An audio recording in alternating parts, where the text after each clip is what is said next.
Hello everyone, Volleyball Mom here. I wanted to start this off with my part one. And what I want to tell you guys about is my daughter's first tryouts, 7th grade. So when my daughter came to me and said that she wanted to play volleyball, I was like, oh my God, okay, we've never played volleyball before. We didn't know anything about volleyball. This is the first thing. So we go through tryouts and voila, she makes it. How she made it, I have no idea, because my daughter is, one, very short, so if you have a short child, you'll understand. And two, we did not know anything about volleyball. So we get into this volleyball journey, and we don't make the A team, obviously, we make the B team. And it was already kind of rocky because most of the attention at the time was put on the bigger kids, the ones that are taller. They spent most of the time on the court, and my daughter initially did not get a lot of playtime, which I initially just chalked up to, she doesn't know enough, or, she's not good enough. But then when you see the other players on the team, you're like, oh, they're not really that good either. Why is she not getting any playtime? So that was my first introduction to bench time.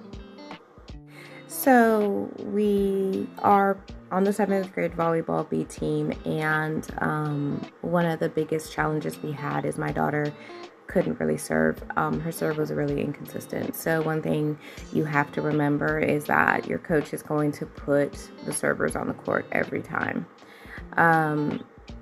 This was something that, I guess I didn't realize. I just thought everybody gets to go on the court and everybody gets to play. And the ultimate goal is to win, right? So as a mom, I felt my daughter was the best. My daughter was everything. And as one should. The reality of it is my daughter was not good, and she had a lot more shortcomings than most. So she was never able to play the front. So if your child is short and she doesn't get to play the front, one of the main reasons for this is they can't reach the net. So they're always going to put shorter players in the back. 9 times out of 10, there's a lot of short players, so they have to share the court more often. But what they want to see most is hustle, aggressiveness, and going after every ball. And like I mentioned earlier, they have to be able to serve. These are some things I didn't know at first, and I just always thought it was personal. My daughter was not getting playtime because I didn't like her. I don't know why. Couldn't tell you. I want to take a moment and go over positions here. So each volleyball team has a couple of positions. One is the libero. The libero is the one that has a different color jersey. They will only play back row. They will never play anything but back row, and this is the defense position. These liberos, they can come in and off the court to sub out for the taller players who play in the front, which we call middles. Then you have the DS, the defensive specialist. They will also only play back row. The defensive specialist is the next in line when it comes to playing defense in the back row. They will typically sub in for a player in front row that's not really good at getting balls up. So these two players are majority always only, not always, but only back row. And they are supposed to be the better passers, the ones that can get the balls up. And 9 times out of 10, they are going to be your shortest girls on the court. Next, you have your setter. Your setter also is typically in the back, right back, and they could be short as well. Some are short, some are not. And the goal for the setter is to always get the second ball to set it up for someone to hit it over the net. Okay, so we'll have your 3 hitters in the front. Your right side, your middle, and your outside. Your middle is typically the tallest girl on the court because her goal is to stop those balls from coming over the net. All 3 of them are supposed to be hitting, so hitting that ball straight down on the other side to gain the point. Ultimately, what it's supposed to look like is we're doing 3 contacts, so a bump, a set, and a spike. So the bump, typically the ball will come over the net. Typically it'll hit back row somewhere, so your DS or libero will bump it. Your setter will then go to wherever that ball lands and set that ball up so the hitters can spike it. That is the goal, the 3 contacts that we would like to see, or your coaches would like to see as they progress. Obviously, when they're younger, you're going to see some straight over the net balls.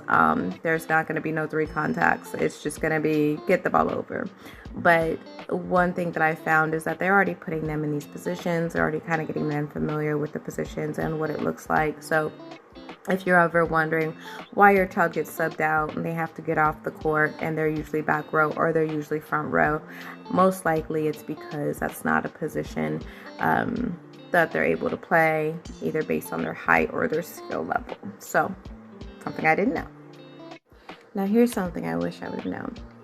If your child is passionate about playing volleyball and they love it this first trial season, get them in a club. Get them in a club, get them in a club, get them in a club. Volleyball clubs can be pricey. I understand that. But here's the thing. If you wait too long, your child is going to be so far behind. If you cannot get them in a club to play travel, and there are some local travels too, and we'll go into that. So I don't want you to think that you just have to be all over the place. There are some clubs that will do local travel.